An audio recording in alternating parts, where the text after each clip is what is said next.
اس کے چہرے پر تھکن اور بیزاری کے آثار صاف نظر آ رہے تھے۔ اس کا سارا منصوبہ ناکام ہو گیا تھا۔ اس نے دارا سے اس لڑکی کو اغوا کرنے کے $50,000 لیے تھے، لیکن چانگ اور تھانگ چو کی کسی حماقت کی وجہ سے اس کا یہ منصوبہ کامیاب نہیں ہو سکا تھا۔ نہ جانے کیوں اسے یقین تھا کہ تھانگ چو بھی زندہ نہیں بچا ہوگا۔ کم سوچ رہا تھا کہ اگر اس کا یہ منصوبہ کامیاب ہو گیا ہوتا تو اس کے لیے آگے کے راستے کھل سکتے تھے۔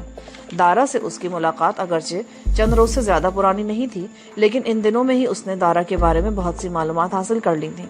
دارا یہاں کی ایک اور پارٹی سے مل کر پاکستان سے سنگاپور کے راستے سفید پاؤڈر کی اسمگلنگ کا منصوبہ بنا رہا تھا۔ وہ پانی کی طرح دولت بہا رہا تھا۔ دوسری پارٹی مقامی ہی تھی۔ کم مسٹر ہوئے کو بھی اچھی طرح جانتا تھا۔ وہ بظاہر ایک نائٹ کلب کا مالک تھا، لیکن اس کا اصل بزنس منشیات کی اسمگلنگ تھا۔